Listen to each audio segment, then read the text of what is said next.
Hello, everyone. Thank you for joining us today for our webinar entitled Staged for Success, Medicaid Promoting Interoperability Stage 3 in 2019. Today's presenter is Bruce Mackey, MCEDA Regulatory and Incentive Program Analyst. My name is Liz Jones, and I am today's moderator. Before we begin, I have a few housekeeping items to touch on. We will be keeping the phone lines on mute during today's presentation. If you have a question for Bruce, please type it into the questions box in your GoToWebinar interface. We'll take time at the end of the presentation to answer any questions you have. If for some reason we are unable to answer all of the questions, we will email you directly with an answer following the broadcast. We will be posting the presentation slides and a recording of today's webinar on our website, www.mceda.org. Also, the presentation slides are currently available for download in the Handouts section of your GoToWebinar interface. Today, Bruce will provide you with an overview of the Medicaid Promoting Interoperability Program, reviewing core program rules, eligibility criteria, and 2019 program requirements. From there, Bruce will take a deeper dive into the Stage 3 objectives and measures and also review the new state requirements for electronic clinical quality measure reporting. Lastly, he will discuss some other items you need to know about to be successful in the program this year, provide some links to important program resources, and with any time left, he will address questions posed by the attendees. Please note, the information you will hear in this broadcast is current as of today and is only intended to be a general summary. With that, I will turn things over to Bruce. Thank you, Liz, and thank you everybody for joining me today to go through the new Medicaid Promoting Interoperability Stage 3 rules.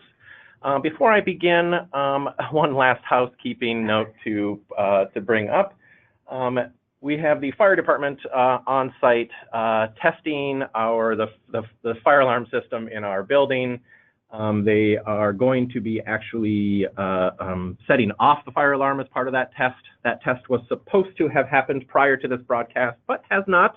So there's a darn good chance the fire alarm is going to go off in the room I'm in sometime over the next hour and 15 minutes.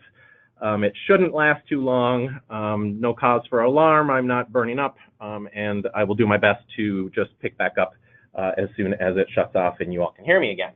So just note that that is likely to happen over the next hour. Okay, let's get into the program.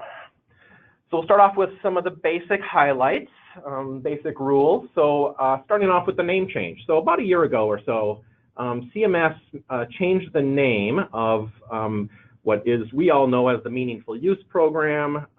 It had, the official name was the EHR Incentive Programs. That is now been changed to this new terminology called Promoting Interoperability. So this program is no longer referred to as the EHR Incentive Program. It does still have the street name of Meaningful Use, but officially it is called the Medicaid Promoting Interoperability, or PI, program. So that's not to be confused with the similar performance category in the Quality Payment Program, and more specifically in the MIPS track of the QPP.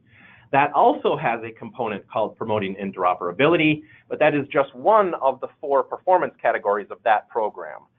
It is a completely separate parallel program to the Medicaid Promoting Interoperability Program, and especially starting this year in 2019, MIPS Promoting Interoperability is vastly different from Medicaid Promoting Interoperability. While we do still see some tie over between some of the objectives and measures, please note that there is a big divergence in these programs now, especially starting with Stage 3, as well as the significant program or category overhaul that CMS has introduced for this 3rd year of the Quality Payment Program. So Medicaid Promoting Interoperability, Stage 3, it is still scheduled to continue through 2021. So you have, we're still kind of tying up our 2018 attestations. Those go through April 2nd, and then we'll be rolling into Stage 3, but we have 3 more years, 2019, 2020, and 2021 yet to capture the rest of your incentives. Those incentives are $8,500 per provider per year. However, it's too late to jump into the program if you haven't already. you did need to start participation in this program. You could do that either by claiming the very first incentive, referred to as AIU, or Adopt, Implement, or Upgrade, or you could have achieved meaningful use in a prior year, but you needed to do that by at least 2016. So if you have not already opted into the program previously and received one of those incentives, either for AIU or MU, you're not going to be able to join this year or in subsequent years. However, there are no penalties for not participating. The Medicaid PI program is completely voluntary. There are no penalties involved. You just wouldn't be able to capture any of those incentives if you do not achieve those stage 3 meaningful use objectives and measures for this year.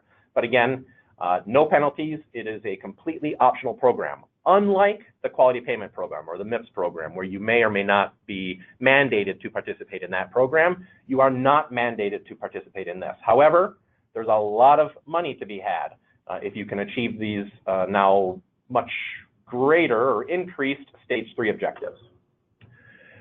As I just mentioned, we are moving into stage 3. That is required this year in the 2019 performance year. We are no longer able to attest to those modified stage 2 measures after this year. Again, we're in the tail period of attestations. If you have not already gotten your 2018 data sent into the state to achieve meaningful use, you still have time. That will be the last time that you can report on the old measures, referred to as modified stage 2 measures. Rolling into 2019, you must do stage 3. Along with that, that also means that you must be on the 2015 edition certified EHR technology. That is mandatory. You cannot achieve the stage 3 measures if you do not have 2015 certified EHR. The older versions of your EHR, the 2014 certified version, did not have or does not have the ability to meet these new stage 3 requirements. So you must be upgraded to 2015.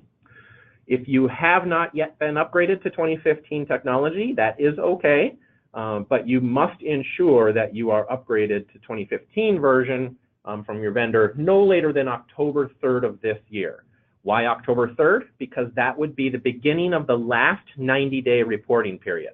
So if you are already upgraded, you can certainly use reporting periods from earlier in the year, but your drop dead date that you need to be writing your vendor for is to ensure that you are up and running on 2015 by no later than October 3rd.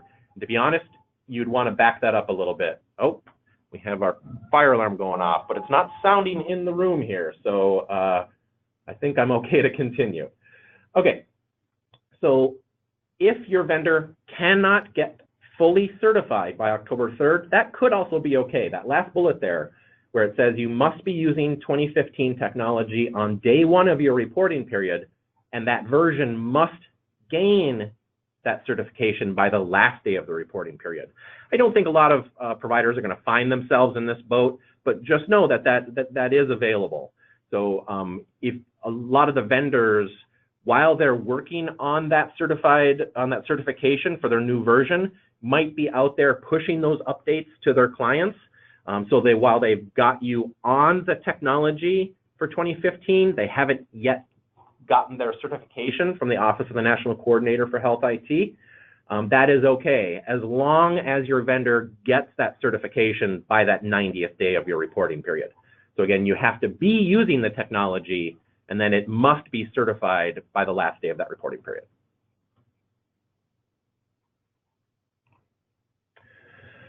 Program eligibility, let's take a look at those provider types. No changes. The folks that have been eligible to participate in this program since the beginning are still eligible. That's your MDs, your DOs, dentists, optometrists, nurse practitioners, certified nurse midwives, and then certain physician assistants, as long as they are practicing in what is called a PA-led FQHC or a PA-led rural health clinic. We've got some definitions of what PA-led means. There's a few different ways that you can designate your FQHC or RHC as PA-led. It is a PA-led location when the PA is the clinical or medical director. It is a PA-led location if they are the owner of the rural health clinic. It is also PA-led if the PA is the primary provider in the clinical site of practice.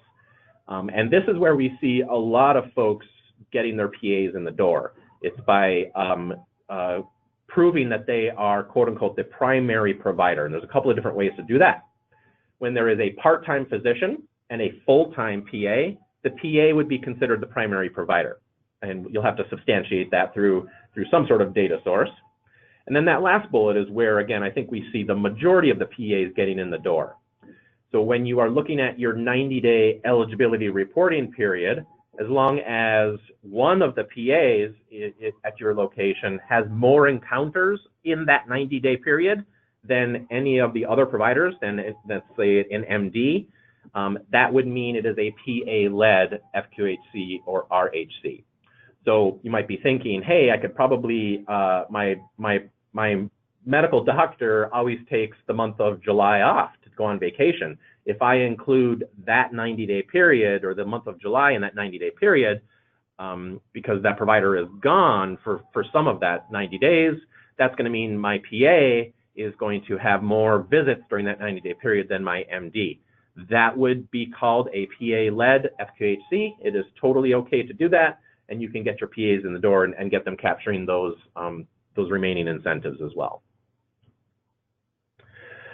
Next, we'll take a look at the Medicaid patient volume requirements. Again, there are no changes here. This is what we've seen since the beginning of the program, but just to reiterate, you do have to demonstrate a minimum of 30% patient volume attributable to encounters with Michigan Medicaid enrolled patients.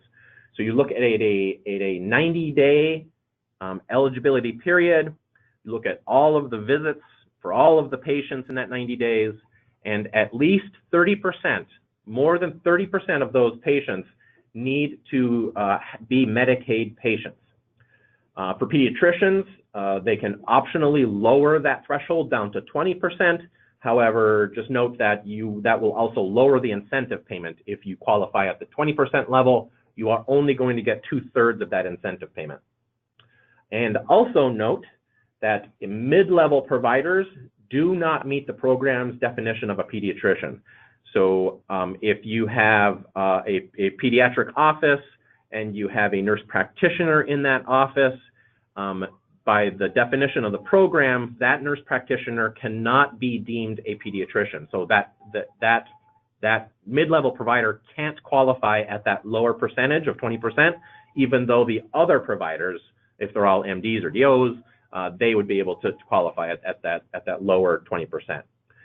That can become a problem if you're using group proxy, and I'll touch on what that is. When you're grouping that eligibility together, we'll touch on that on the next slide as well.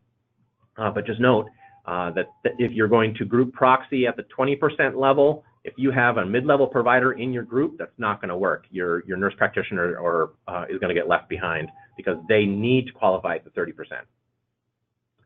For those who practice predominantly in the FQHC or an RHC, you do still need to meet that 30% volume. However, you get to include what are called needy individual encounters. Needy individual encounters are your charity care encounters and your sliding fee scale encounters. So whether they have Medicaid or not, you get to group them in. Those are part of your numerator. So those are part of those patients that help you reach that 30%. You would not include my child encounters in the needy individual encounters. However, because all providers can use the my child encounters, so those would just be included in your regular Medicaid encounter total. That eligibility reporting period, again, is a continuous 90-day reporting period during which the EP demonstrates that you have maintained that adequate Medicaid patient volume.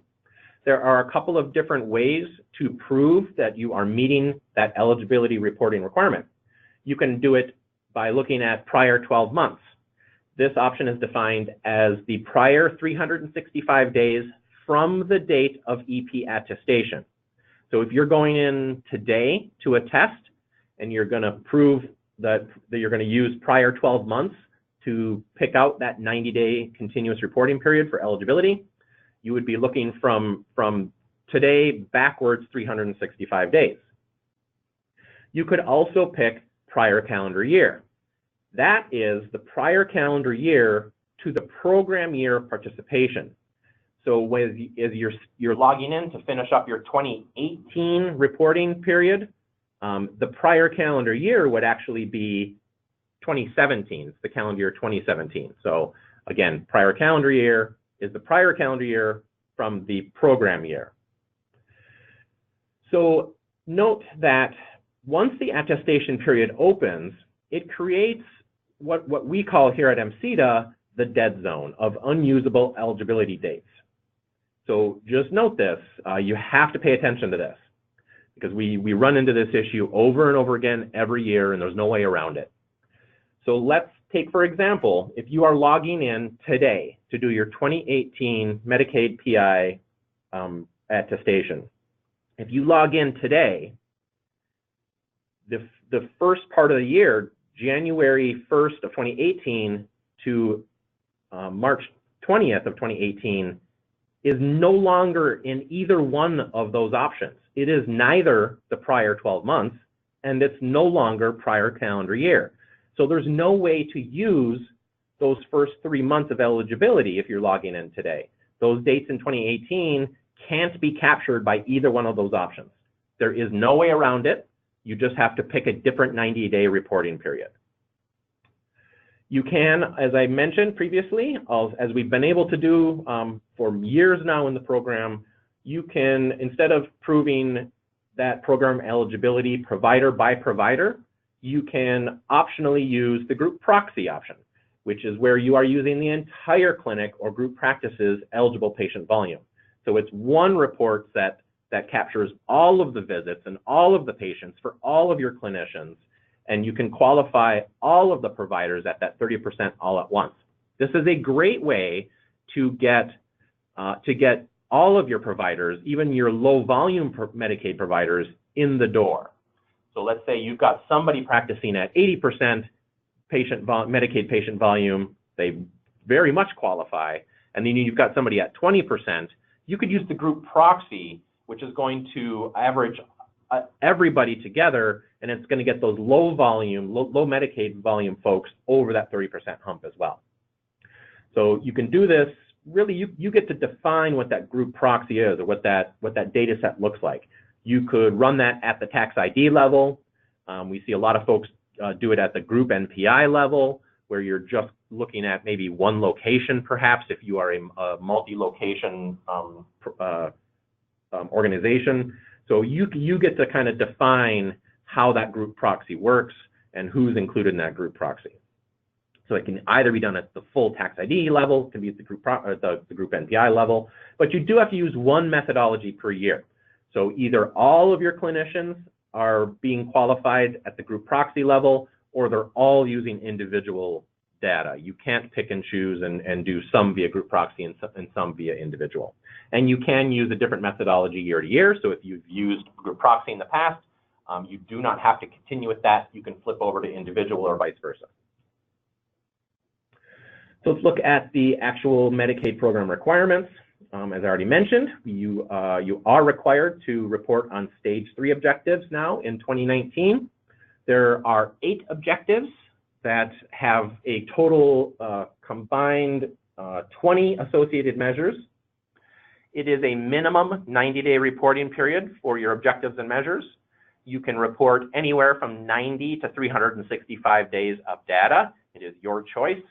And that reporting period can be different from your eligibility reporting period, and it often is. It doesn't have to be. You can use the exact same 90-day period for both eligibility and reporting your meaningful use objectives and measures, but you do not have to.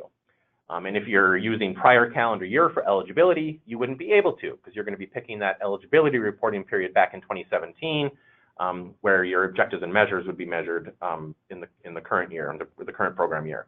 Or if we're rolling into 2019, prior calendar year for eligibility would be somewhere in the 2018 calendar year, and then your objectives and measures must be in a 90-day period within 2019. So it's your choice to match those, but they don't have to be.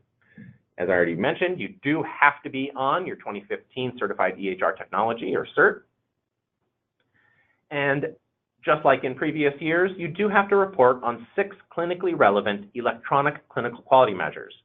They did change the program a little bit. They are matching the MIPS requirements for the quality category there. So much like in the MIPS program in the quality category, one of those clinical quality measures must be an outcome measure. If no applicable outcome measure is available, you can report on one high priority measure. And if no clinically relevant outcome or high priority measures are available, you can report on any 6 relevant electronic clinical quality measures. Whatever 6 you can grab out of your EHR. Again, your EHR will have at least 6, maybe 9 that they're certified for. There are 53 available, so some EHRs are offering all 53 options as well. The reporting period can be a little bit different here for the CQMs. It is a minimum 90-day reporting period if you have never before attested to meaningful use. So AIU doesn't count, but if you have achieved meaningful use, if you have never achieved meaningful use in the past, you've never been able to meet under stage 1, stage 2, stage 3, it is a minimum 90-day reporting period for your CQMs. For everybody else, and that is the vast majority of meaningful users these days, because most everybody has achieved meaningful use in a prior year, it is a full 365 days of eCQM data. It's the same thing we saw last year for 2018, whether you were still attesting to MOD stage 2 or stage 3, it was a year-long reporting period for those CQMs as well. That is the same for 2019. There is a new mandate that those CQMs must be submitted electronically. I'm going to discuss that more on slide 27 as we get a little deeper into this slide deck. There's a new process called Skimmer. A lot of you have been struggling through that system for 2018 because the state did mandate that for 2018 reporting as well. So that continues indefinitely. They will continue to mandate that year to year. And as we work out the bugs in that system, it will get a little bit easier. But I will touch on that again with greater detail on slide 27. So here are the 8 objectives. I'm not going to read through here. Following this slide, I'm going to kind of unpack each one of these objectives and measures, objective by objective. If you click each one of these, there are hyperlinks. If you grab the electronic version that's available in your GoToWebinar interface, you can click each one of the hyperlinks on this screen, on this slide, and it will open up the measures specification sheet for each one of these objectives. I highly recommend that if you are unfamiliar with any of these objectives, you go ahead and grab each one of those spec sheets and read up. There's a lot of information to be had on those spec sheets. All right, so for each one of the objectives, we'll start with objective 1, protecting patient health information. For each of the 8 objectives, I've tried to create a slide or a series of slides that kind of gives you the one-stop shop for some of the high-level information on each one of these objectives. Again, this does not contain everything you need to know on them. I highly recommend you go to those specification sheets and read up, but a lot of what you'll see on those spec sheets is reflected here as well. So for each one of the objectives, we'll read through the objective. We'll touch on what the measure or measures are for that objective, the thresholds, numerator, denominator. If there's an exclusion, I'll list that out. And then I've also included some recommended documentation to ensure that you can pass an audit. A lot of you are going to get audited over the next several years. The state can come back and audit you up to 6 years down the road. So you need to make sure that if you get audited, you're going to be able to prove that you legitimately met meaningful use. And so we've got some guidance here that I've listed on what you want to have in that audit file to ensure you can pass an audit. On the first 4 objectives, I'm able to fit everything on one slide. From there, the objectives get pretty beefy, and I've had to split off into 2 or sometimes 3 slides to kind of fit everything in, and so we'll touch on all that. But objective 1, this is your security risk analysis. It's the same thing you've been doing year to year, no changes to this objective whatsoever. You have to either conduct or review a security risk analysis. Just note, it is not enough just to do the SRA. You also need to be working throughout the year on your corrective action plan. Anything that your SRA has previously identified as a concern, you need to be working throughout the year to remediate whatever it has identified. If you do not do that, if you get audited and you can't prove to the state that you've been chipping away at whatever your SRA has identified as an issue, you will fail that audit. So it's not just a one and done. It's not just a, geez, each year I pick this up and dust it off and update it and then shelve it again and don't look at it again for the rest of the year. You can't do that. You've got to be working on it throughout the year. Although yes, no objectives might appear on your program dashboard, your EHR does not actually know whether you've conducted your SRA. So that's not enough just to have your menu dashboard say yes to the SRA. You're going to need some additional documentation, and that's really for all of the yes-no measures. It's not enough that you can just say, yes, I did it. You're going to have to, especially don't believe your meaningful use dashboard report. Oftentimes, those will default to yes, and that will not satisfy the auditor. You're going to actually have to show the completed SRA, and you're going to have to show the corrective action plan with those continuous updates as you identify or you work on those issues. Objective 2, ERX. Again, a lot of you have been doing a phenomenal job here. Most of you are topping out on this, getting close to 100%, which is fantastic.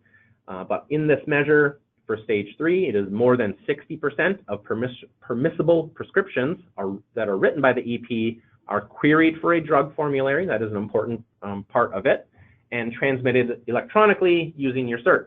So the threshold is greater than 60%.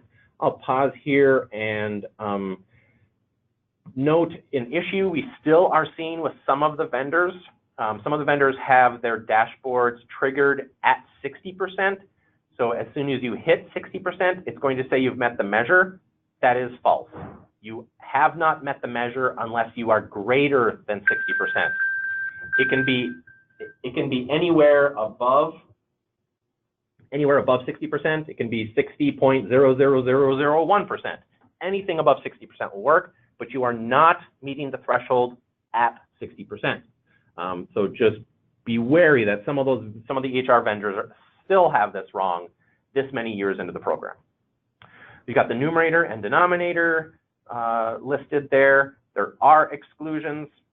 So if you write fewer than 100 permissible prescriptions during your 90-day reporting period, or if you don't have any pharmacies within your organization and no pharmacies close by, we don't see people having to claim that exclusion too much, but certainly if they apply to you, you can. Also note that exclusions are never mandatory. So even if you wrote fewer than 100 prescriptions, let's say your denominator on your dashboard report says 84, but if you've sent 80 of those, if you're meeting the measure, if whatever your denominator says, even if it's less than 100, if you're meeting the measure, just attest to it. You don't have to claim the exclusion, even if you qualify for it. So really, for the most part, you'd really only be claiming those exclusions if you meet the requirement and then are falling below that threshold. So if your dashboard report shows if you wrote one electronic prescription and you sent it electronically, your dashboard report says 100%, you can just attest to that and get a perfect score there.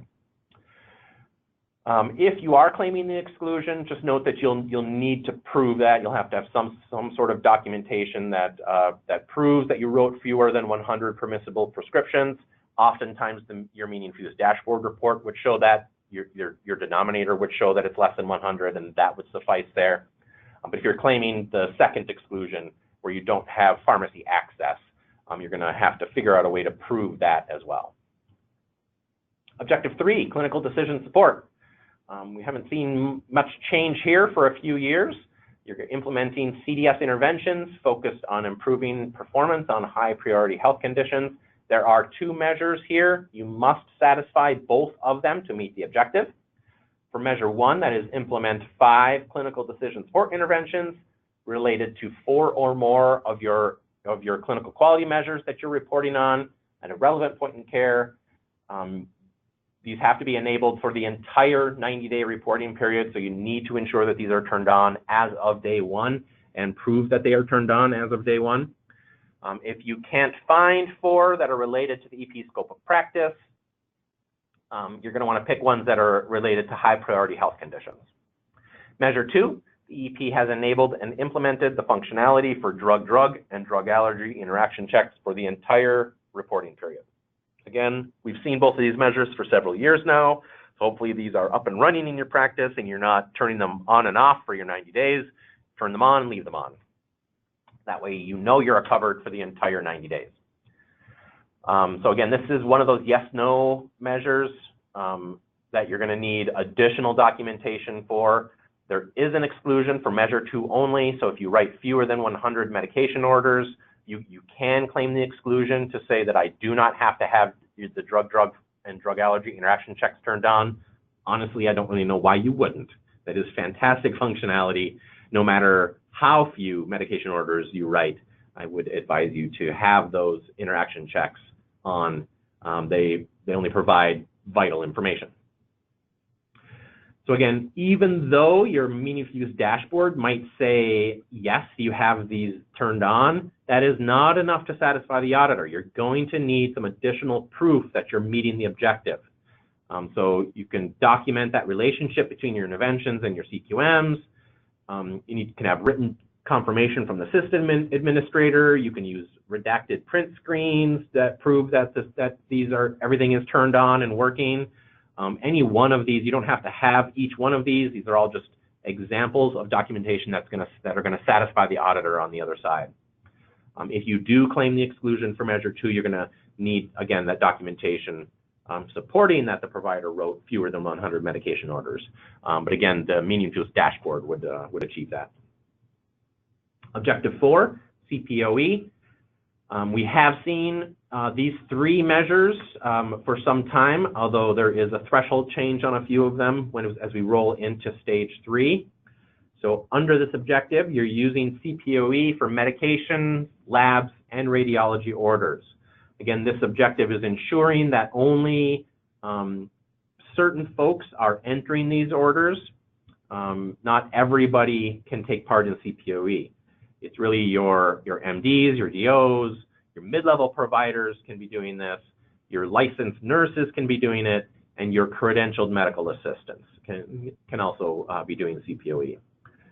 The threshold now across the board is 60%. Measures 2 and 3 used to be 30%, but those are now matching the measure 1 threshold at 60. We've got the numerator and denominators listed out there. Again, there are exclusions for each one of them. If you write fewer than 100 med orders or fewer than 100 lab orders, fewer than 100 radiology orders, you could take those individual exclusions for each one of those measures. But again, it is not mandatory to take them. Even if you qualify for them, again, if you are meeting the thresholds, just attest to those thresholds. Don't take the exclusion.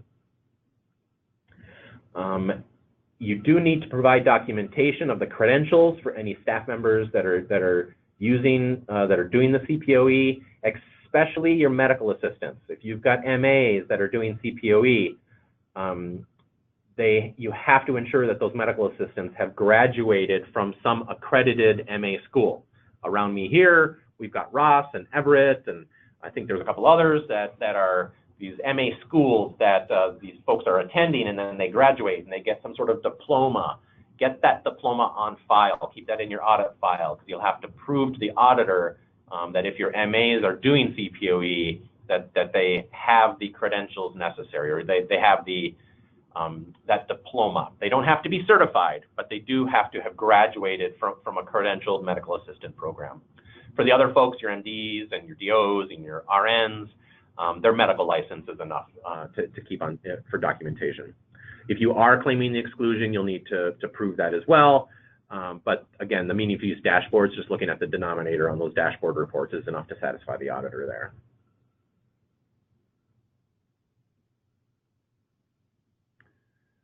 I've got this one up here twice for some reason. That's interesting. Objective 5, we are moving into patient electronic access to health information. Here, the EP provides patients or their patient authorized representatives with timely access to their health information and patient-specific education. So this one used to be under 2 different objectives. We see some shuffling of the measures into different objectives here. So this one objective now contains 2 separate measures that may have been, they were separated in prior versions of meaningful use. So just note that they are now consolidated under this objective. You do have to meet the thresholds for both of these measures in order to meet the objective overall. Measure 1 is more than 80% of all of the unique patients seen by the EP during that 90-day reporting period. The patient is provided timely access within 4 business days to view online, download, or transmit his or her health information. So this is the previous patient portal measures, as we kind of the street name for it. So this is ensuring that more than 80% of the patients have at least been offered your patient portal. They can opt out, they don't have to sign up for it, but you get credit for offering your patient portal to these patients. You have to do that for more than 80% of those patients. Also note, I mentioned earlier on that there is a huge divergence between the MIPS PI category and the Stage 3 Medicaid Meaningful Use Program. This is one of those places where we see a discrepancy between the requirements, and I have it listed here. Timely access is defined as within 4 business days in this program. However, the identical measure under the MIPS PI program, it is defined as 48 hours. So you would get credit for providing that timely access to this information within 4 business days under this program, but you would not be able to claim that same credit under MIPS PI if you weren't providing that timely access within 48 hours. So if you are participating in both programs, ignore the 4 business days. Go with 48 hours as your standard. That way you are meeting the objective, or you're meeting the measure for both of these programs simultaneously. In Stage 3, there is a different way that your patients can access this information. They can do it via the patient portal, which is the mechanism that has been used up to this point. There is now something called the API, or Application Programming Interface, that is built into your 2015 certified EHR. An API is essentially a backdoor into the patient record. There are a lot of apps and devices out there that are using this technology. You go to the Apple Store, and there's a whole bunch of patient portal-like apps out there that use API technology. Your patients can now use any one of those apps. The Fitbits out there, there's a lot of medical devices that are using the API technology. So now patients can access their information through that access as well. And so you have to provide both options, the patient portal and that API access, and any combination of the 2 will work for this. So there's different ways. So you do have to offer that technology. It should be built right into your 2015 certified EHR. If you are wondering how or why or if, contact your vendor and just kind of verify that. But as part of that 2015 certified technology, that API access should already be built in. Measure 2 is the patient educational resources. This measure used to be under a different objective. It is now under Objective 5. But under this, we see a slight change from the MOD Stage 2 measure. And that is that you must now provide electronic access to those education materials. So as you're going through and your providers are charting on patients, your EHR is looking at that structured data, and on the back end of that visit, it is going to suggest that the provider or that the clinician gives certain education material to this particular patient. You used to be able to print out and hand paper copies, or however you wanted to provide that information to the patient. Any form of delivery counted. That is no longer the case under Stage 3. Only electronic access counts. So you have to be pushing that information to the patient portal. You can, they can provide that access through the API. That isn't the only way.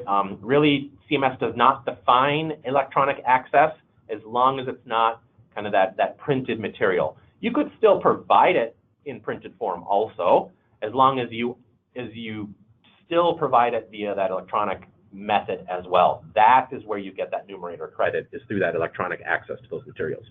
So you do not get credit for strictly handing those materials to the patient in paper. So thresholds are 80%, more than 80% for measure 1, more than 35% for measure 2. Again, as I mentioned, be careful of those vendors that are telling you you've met the measure when you are at 80% or at 35%. It must be greater than those in order to meet the measure. Got the numerators and denominators listed here. There are exclusions as well. You can exclude from either one of these measures if you have no office visits during the PI reporting period. There is a second exclusion there that relates to broadband access. Nobody in Michigan qualifies for that. There are no counties in the entire state of Michigan that don't provide this high-speed broadband availability or internet access. So nobody is claiming that. And we'll see that exclusion pop up on some of the other measures as well, but just note that there are no counties in Michigan. At last word, about a year ago or so, I think there was only 5 counties across the whole United States that qualified for that, but none of them are in Michigan. So again, for documentation, if you get audited, you need something that's going to support that you offered that view, download, and transmit, or that you provided that access through the API. You have to prove that this stuff is enabled. You can do that through different ways. You can get print screens showing that the portal is set up, documenting those 4 functionalities are enabled.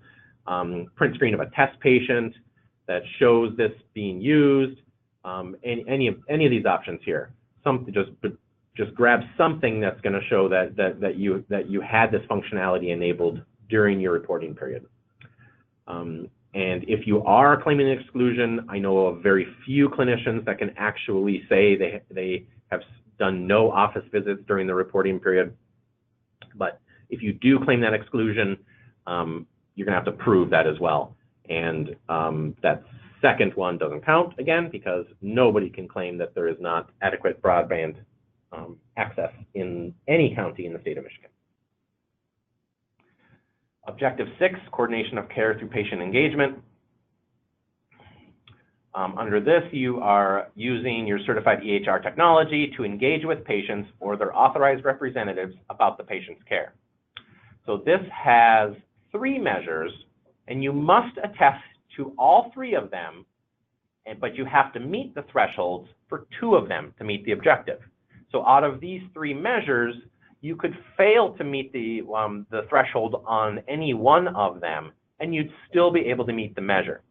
Claiming the exclusions, if there are exclusions, I'll touch on that on the next one. The exclusion does count as one of the met measures, so you could claim 2 exclusions, fail one of the measures completely as far as the threshold, and still meet the objective. But you do need to either meet the threshold, or between a combination of meeting thresholds and claiming exclusions, you could do that for at least 2 of these measures. So under measure 1, it is more than 5% of all unique patients seen by the EP actively engage with their EHR by actually using their patient portal, or by actually utilizing that API functionality to go out and grab their health information, or look at it, or download it, or pass it on to that next provider of care. So the prior measure we were talking about providing them that access, this is that the patient portal usage measure that a lot of you still struggle with. Thankfully, CMS kept this threshold at that 5% level, and I think they're going to keep it there for the remainder of the program. We were going to see some of these measures, the thresholds increase this year, but CMS made a change to the program and is keeping all of these at 5% now, or greater than 5%, I believe, for the remainder of the program. So you need to ensure that more than 5% of your patients are actually utilizing that access that you've provided to them. Also then for measure 2, again, more than 5% of all unique patients, you are sending a secure message. So this is now where we see that the secure message measure is now under this coordination of care through patient engagement objective. So you have to be sending those secure electronic messages to greater than 5% of your patients seen during the reporting period. Measure 3 is a new measure for us. So if you've not delved into stage 3 measures in the past, I would suggest grabbing the specification sheet for measure 3 under this objective, because this is a new one. There's this concept of patient-generated health data, or data from a non-clinical setting. Here you are incorporating that into your EHR for more than 5% of all unique patients seen by the EP. So what is patient-generated health data? It comes from a variety of sources. Really anything that they want to provide. They're coming in with their Fitbit data. They want to give some of that data to their provider. Reports from a clinical psychologist would be considered data from a non-clinical setting. So as long as you pull that data into your EHR, you would get credit for it there. So again, grab the specification sheet, read through that spec sheet. It's going to give you, there are some weird tips and tricks. It kind of lays out what this patient-generated health data is, gives you some examples of what it is, but there's some additional caveats in there that you have to be aware of, such as, overall, this objective is looking for you to engage with your patients outside of the office or outside of the regularly scheduled patient visit. So if the patient walks in with that Fitbit data and hands it to you during the visit, that doesn't count. It is patient engagement outside of the visit is what counts. So you need your patients to be sending that information in prior to the visit or after the visit. You can get credit for incorporating that into your EHR then, but data that's the patient-generated data, if it's delivered to you during the patient visit, that's not going to count. So again, grab that spec sheet and kind of read through some of those caveats if you're going to try and meet that objective. But just note that you could fail the objective on that one. As long as you're meeting measure 1 and measure 2, you're going to be able to achieve the overall objective here. So thresholds are greater than 5% for each one of these. We've got the numerators laid out. Denominator is the same. It's just the number of unique patients seen by the EP during the reporting period. There are exclusions. Again, if you have no office visits, and then that second exclusion won't count for anyone here in Michigan. But if you don't have any office visits, you may exclude. We don't see very many providers that are able to do that. Documentation for measure 1, you're going to need to support that all of this functionality was available to those patients. You need to show that the required data elements are available. Again, if you're not sure what all those data elements are, I've got the link to the spec sheet there. I would advise you to go ahead and grab it, read through that. You could grab some print screens that documents or supports that bidirectional secure messaging was enabled. Again, it is bidirectional. You have to be able to show that you can both send and receive secure messages. For measure 3, documentation supporting the incorporation of that patient-generated health data. So you could grab some print screens or however you want to document that, but just something that shows the incorporation of that patient-generated health data into your technology. If you're claiming the exclusions, you're going to have to prove that you had no office visits. Objective 7, health information exchange. This is one of the measures that continues to provide a lot of issues. This is one of the hardest ones. Stage 3 makes this one even harder. So under this objective, you're providing a summary of care record when transitioning or referring your patient to another setting of care. The EP also receives or retrieves a summary of care record upon the receipt of a transition or referral, or when it's the first time that you're seeing the patient. You have to incorporate that information into your EHR. So we've got a few different things here and some new measures here if you've never delved into stage 3 before. So measure 1 is the measure we've all been struggling with for some time now. This is where you are sending your patients out to that next provider of care. You are electronically sending that summary of care to that next provider of care. Everybody has been struggling to meet the lower threshold of 10% previously. This one now jumps all the way to 50%. I've been telling you for years, if you've been listening to me, I've been telling you to continue hammering at this measure because the low thresholds weren't going to be around forever. We're now into stage 3 when you've got to be electronically sending more than half of those transitions of care electronically onto that next provider of care. So you have to create that summary of care using your cert, and you have to send it electronically. So in e-fax would not work. It has to be something that's consumable, as it's called, on the other end by that receiving provider in order to count. You have to be able to have some reasonable certainty of receipt by that provider to be able to count it. But you need to get those connections up and running. And so if you've been taking a pass on this and taking the exclusion, and now you find yourself in a place where you can no longer take that exclusion, this is probably going to be a very difficult measure to reach this year. For measure 2, we are now looking at the other side of it. So measure 1 is you sending those summaries of care or those transition to care documents to the next provider of care. Measure 2 is the other side of that coin. This is where you are now requesting and receiving and incorporating those transitions of care measures into your EHR. So for more than 40% of those transitions and patient encounters in which you have never before seen the patient, so all new patients as well, the EP is going to look for, reach out, and query. You're going to try and get an electronic summary of care and pull that into your EHR. And then measure 3 used to be its own standalone measure as well. It's now pulled into the HIE objective here. This is MedRec. So I know many of you, most of you, maybe all of you are really doing a great job on this. Medication reconciliation or clinical reconciliation is just a part of the normal workflow, but you do now have to do it for more than 80% of transitions or referrals or new patients. So you have to ensure that you are at the very least reconciling medications, medication allergies, and current problem lists. So for those new patients coming to you, you need to reach out to that to the prior provider of care, or if they've come into you from the hospital, you can get a summary of care document from them. But you need to get your hands on that old information and reconcile it with your information in order to get credit for that measure. So measure 1 is 50%, measure 2 is more than 40%, measure 3 is more than 80%. Got the numerators and denominators laid out for you.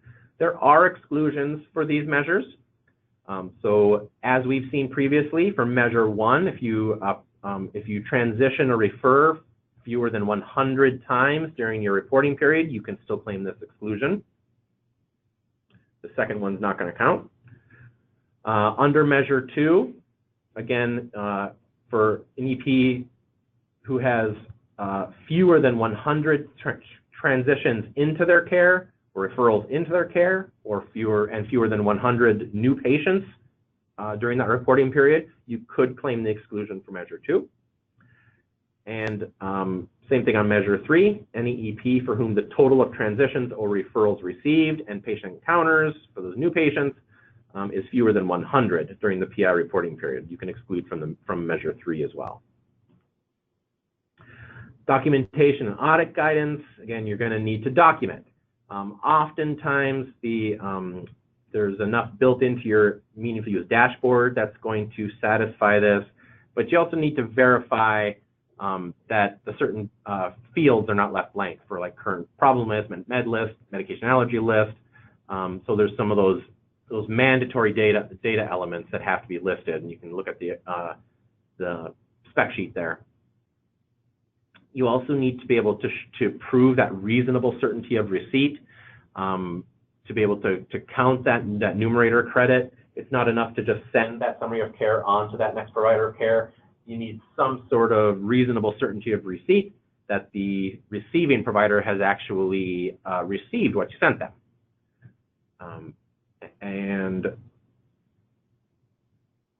if again, document whatever it is you're claiming here, you need to ensure that your audit file has enough documentation to satisfy the auditor. Again, we've got some options here on what may work under Measure 2.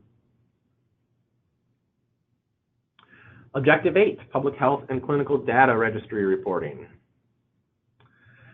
The EP is an active engagement with at least 2 public health agencies or clinical data registries. So again, we have been working on these. We've been actively engaging with these registries for sometimes years now. We see a little bit of change here. We've got Measure 1 is your immunization registry reporting. Syndromic surveillance reporting is only an option for urgent care settings. Electronic case reporting, and then public health registry reporting and clinical data registry reporting.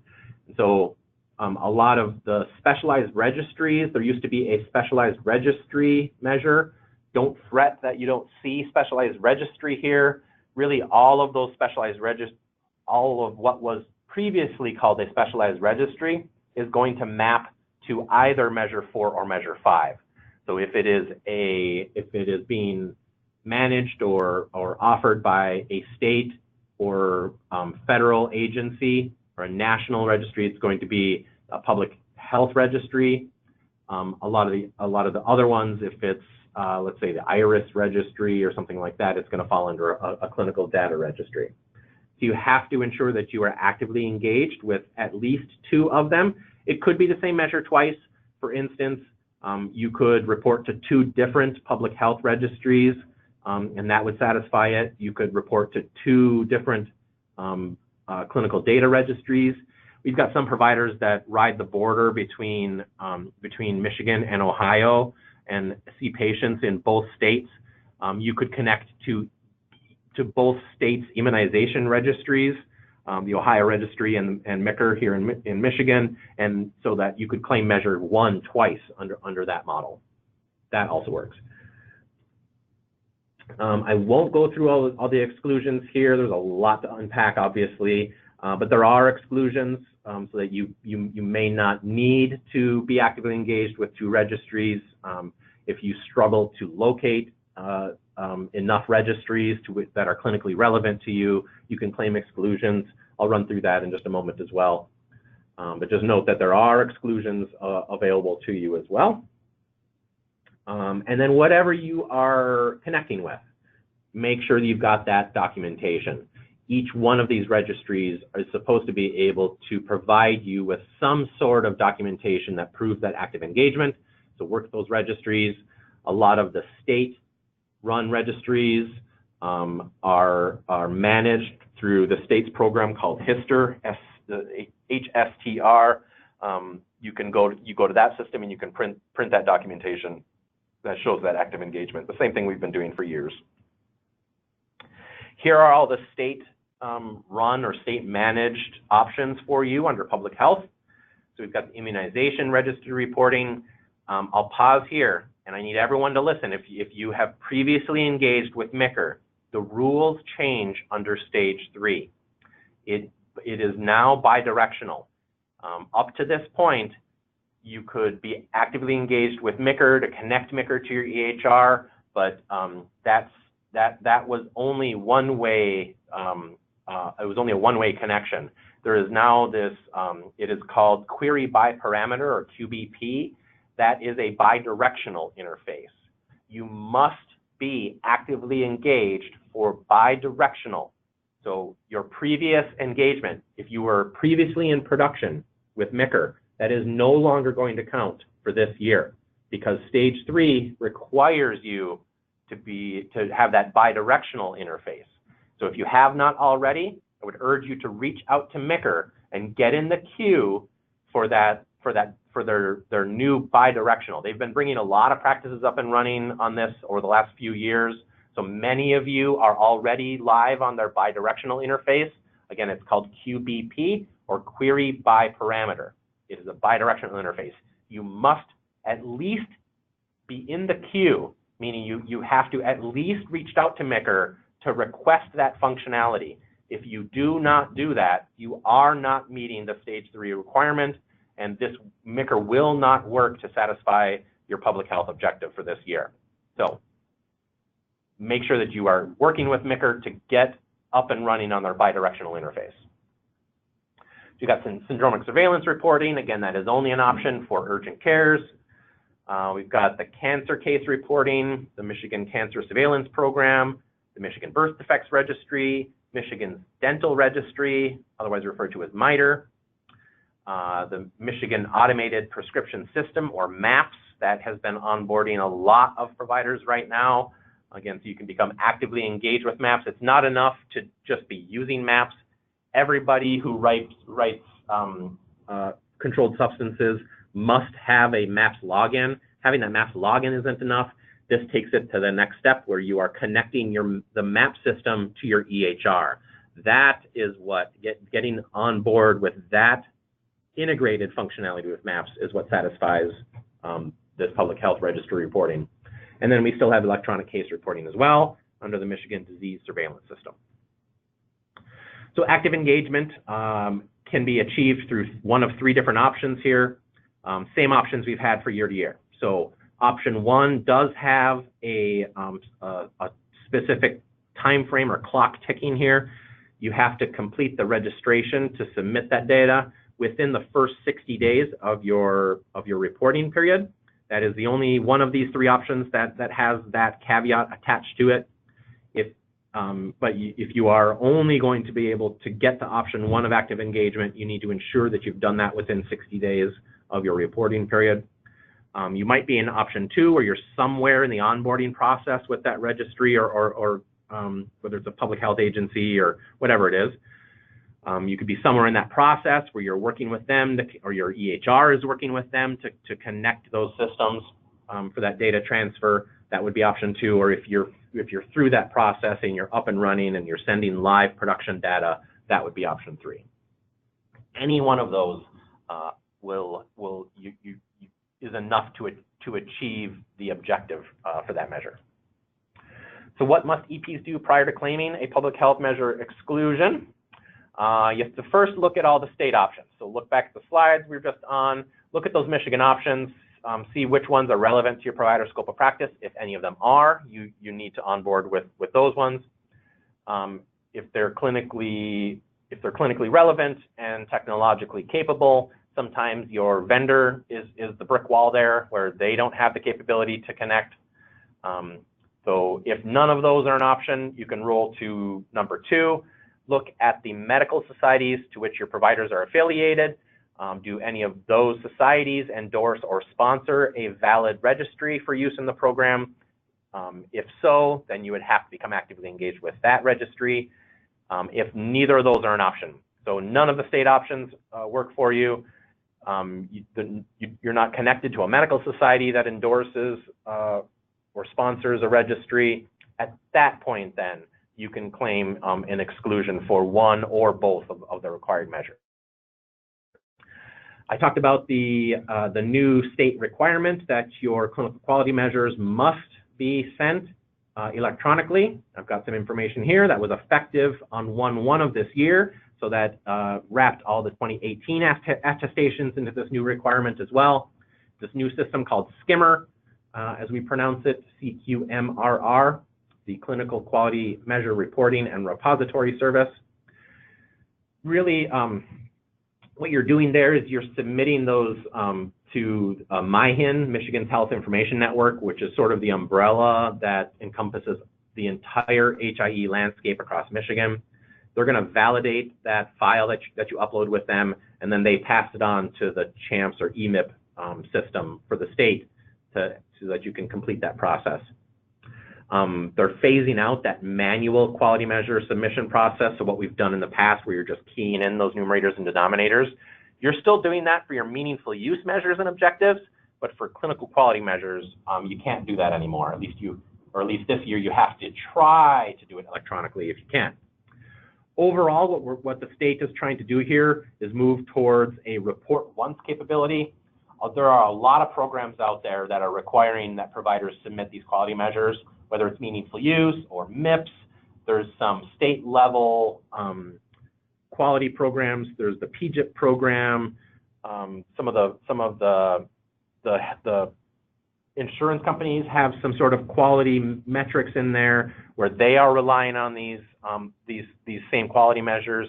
What we're moving towards is a report once. You're going to send that one file to Skimmer, and then you're done.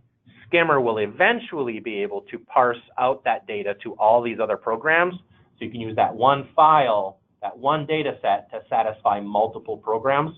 As of right now, it is only tied to the meaningful use program. So that's down the road. It'll be able to submit for MIPS, let's say. That is not today. It's a long-term goal. So right now, we're sort of testing the system, working out the bugs. So you'd need to work with your vendor to get what's called a quality data file. Could be called a QRDA3 file. There's a different file type that can be used under the MIPS program. That's called the JSON file. That would also work here too. The system can take any type of these data files. But you're going to upload that QRDA3. It can be either individual or group level, doesn't matter. I've got the link to the state's announcement that they sent out last year about this as well. You can self-register and test on the Skimmer system right there. And for EPs that cannot submit electronically, and there are a whole bunch of you that can't do it for a variety of reasons, the state just asks that you at least attempt to do this. They first and foremost, they want your CQMs electronically. If you cannot send them electronically, there is a system to be what they call enable web, or we call it break the glass, where you send an email to the email address on your screen right there, explain why you are unable to electronically submit your CQMs, give them some information about what you've been trying to do, and then they're going to open up that break the glass functionality. So if you've at least tried to do it, some vendors are unable to generate a file that's going to pass validation. Sometimes there's a cost involved. There's a lot of vendors that love to nickel and dime their clients to death. The state doesn't want you to necessarily have to pay for that file. So cost of the file would be enough to get break the glass approval. So really any of those roadblocks that you're running into, at least try to overcome it. If you can't, go ahead and request that break the glass, and that the state will open up that ability provider by provider, which will allow you to go in and attest to your clinical quality measures, how we've done in the past. We were just keying in those numerators and denominators. But without that approval, you must do it electronically. There are some weird things with group eligibility that should be fixed overnight. Tomorrow night, there's a bug in the system. Just note that if you are doing group eligibility options, so if you're doing that group proxy to meet that 30% eligibility, enter all of that information into the system before you request that manual CQM entry. Again, it's a bug that will hopefully be fixed as of tomorrow night. EMIP is going through a release, so there's a program update that's going to hopefully fix that bug. But just note that right now, as of today, that bug still exists. So if you're doing group proxy or group eligibility, enter that data in the EMIP system prior to requesting manual CQM entry. Otherwise, it just won't work. What else do you need? So you need those PI and CQM attestation reports and files. So you want to make sure that you have those dashboard reports, and you're going to upload all of that stuff to the state of Michigan during your attestation. You just want to keep all of that information in your audit file. You need to establish and prove that Medicaid program eligibility. So whatever reports you're using, the state's going to require you to upload those Excel files to prove your total encounters as well as your Medicaid encounter totals. I've got all of the data elements the state's going to be looking for in those files for you as well. So just ensure that what you upload, whatever those Excel files are, you need to include all of this data in them. You need to have proof of certified EHR technology. You need to have a record of what your EHR vendor is, what that product and version is. just as proof that you were on certified tech when you attested to meaningful use. There is what's called the 50% rule that is still alive and well. In order to be a meaningful user, at least half of the patients that the provider has seen, those have to take place at locations that are equipped with certified technology. So let's say you are a provider that works in 3 different offices. Only one of them is on certified technology, and you see a majority of your patients at locations 2 and 3, you wouldn't be able to achieve meaningful use because less than half of your overall patient visits are seen at locations with certified technology. So you're gonna have to prove that you're meeting the 50% rule there. For EPs who have somebody doing all the meaningful use attestation or registration on their behalf, which is the vast majority of providers out there, you need to have the DCH 1401 on file. A lot of you already have this on file. If you are working with a billing company, they've probably had you sign these too. It's just that overall authorization that you're giving that authorization to the act on your behalf in the system.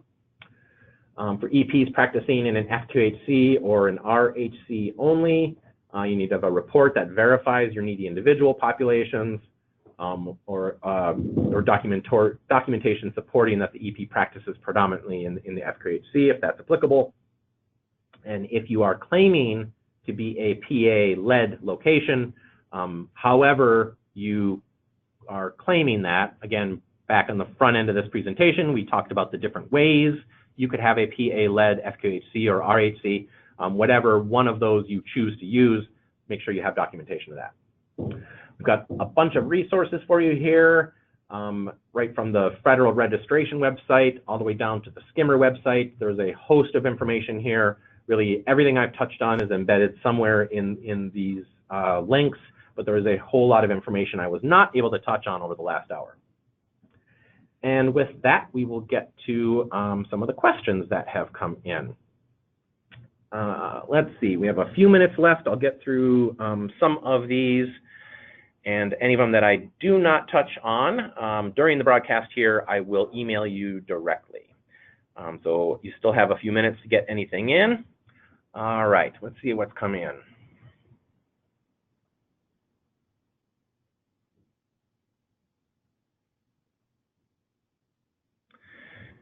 Regarding the patient portal, API, most of our EHRs are only hooked to a few API applications, and the vendors tell us they aren't connecting to that API. What do we do? Well, that's a problem. If that's the case, if the vendors are refusing or if the vendors are dictating which programs can connect to the API, they are actually in violation. If you read the spec sheet, you cannot dictate to the patient which programs they're allowed to use via that API technology. That could be considered information blocking perhaps on the vendor's part. I think it's going to take some time to work through some of the details around this new API connection and kind of what that means and how it works and whatnot. So I'm not surprised to hear vendors putting up some roadblocks, but looking strictly at the rules, they can't be putting up those roadblocks. The patients they're free to use any apps or devices that are using this API technology. And so your vendors need to be allowing those connections. And if they're not, they are not compliant, and ultimately they're going to be preventing you from getting all the numerators that you should be able to capture.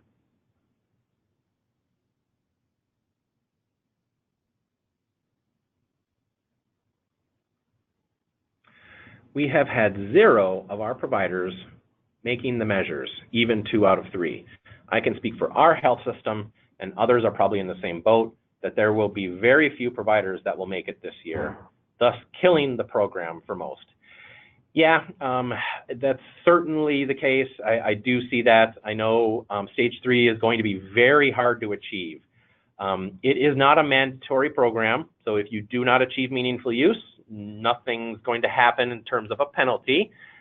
So So you're not harmed there. It is, of course, it means you're not going to get that incentive. But yeah, stage 3 is tough. The measures are the measures. Those thresholds are the thresholds, and not everybody's going to be able to make it. Prior years, meaningful use has almost been a slam dunk. It's been really easy to achieve those measures, but we've been working towards stage 3, which was never intended to be easy. So a lot of you are going to try and fail. That's just the way it is.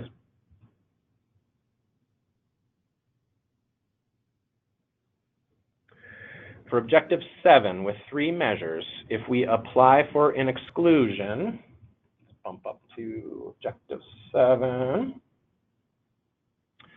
If we apply for an exclusion,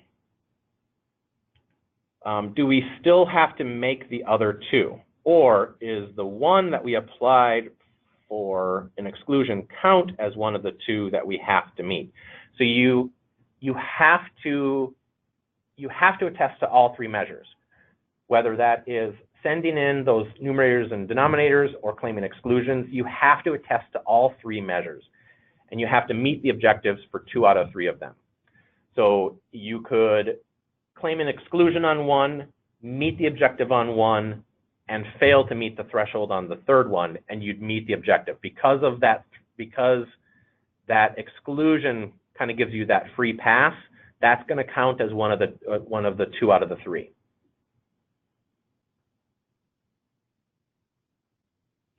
For the immunization measure, does this need to be bidirectional? Absolutely.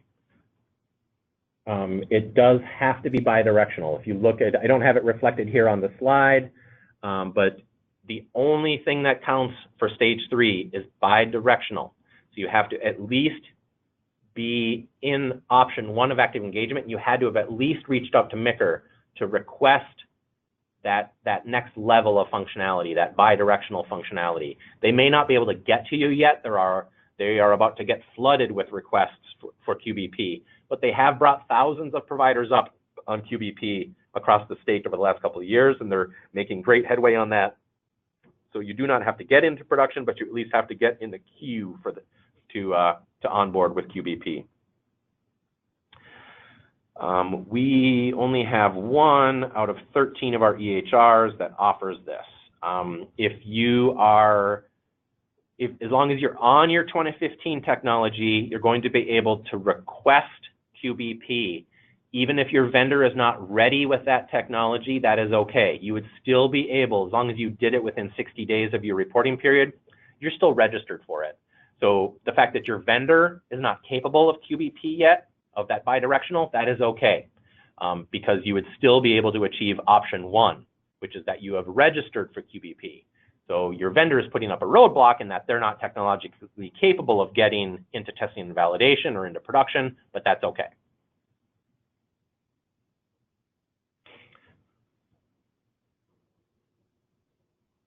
The state of Michigan will not supply us any proof of being live for the MAPS opioid registry. Any suggestions on what audit documentation we should have? Great question. This is a tough one. We're working through it with the state. MAPS is being pulled into HISTR, so you're going to be able to at some point generate those letters out of HISTR like you do for the other state registries. That is not available quite yet. The state is being very lax. They're allowing a lot of other documentation to be able to prove that. Throughout the process, when you opt into that functionality with MAPS, there's a service agreement that you are sending on. You could use that request and the signature on that service agreement, or when you've sent that service agreement into MAPS, that would qualify you as that date for option 1 where you've registered. Throughout the process, you may or may not be getting some information from APRIS. That's the technology behind MAPS that's making these connections. You can use documentation from them that would show you're in testing and validation. You might be able to get some reports if you're in production. We're working with the state, who is working with MAPS and working with APRIS to try and get some of that documentation. So just get whatever you can and submit that to the state as that proof. This will be a short-term problem. At some point in the hopefully not too distant future, you're going to be able to generate those letters out of the HISTR program. And one line, I know I'm a couple minutes over. What proof is acceptable that we offered patients access to the patient portal? So every EHR is triggering numerators a different way here. Hopefully your EHR is set up in a way that it knows that you've offered that information to the patient, and that's going to give you that numerator credit. If they opt out, they have that option. So as long as you've provided that information, they can opt out, which probably isn't going to trigger the numerator on your dashboard report. Have them sign off on that opt-out. There's a host of different opt-out forms online. You could just grab one that somebody else has developed. Just something that says, have the patient sign a document that says, my provider offered me the patient portal and I have opted to, not to take part in that. You can add those numerators, add those patients into your numerator to achieve the 80% on that measure. And with that, that is the rest of the questions. Thank you so much for attending today. Hopefully you've learned a lot about stage 3. I'm going to be repeating this exact same webinar every month, probably through the end of the year. Repetition is the key. So you can work with us, we are here to help you if you've got questions. Let me get to the questions slide here. You've got my email, my phone number, the link to the MC, the link to, or the phone number that gets you into kind of our Meaningful Use help desk. You can call in, work with us. We are also still supporting providers in this program as well. So if you are struggling to achieve these and you want our kind of at the elbow support, the state is funding us to be out there helping you. You give us a whopping $200 per provider, and we will work with you tirelessly to ensure that your providers are meeting meaningful use. That's where you get one of my colleagues will be right in your office working with you throughout that attestation. We're going to bend over backwards and do everything we can to help you achieve these much harder objectives. There's certainly no guarantee that we're going to be able to get you there, but we're going to use every ounce of our expertise to get you there. So give us a call me, email me, contact us if you want more information on how to get that very inexpensive support. With that, thank you so much for joining us today. I look forward to seeing you again on future webinars.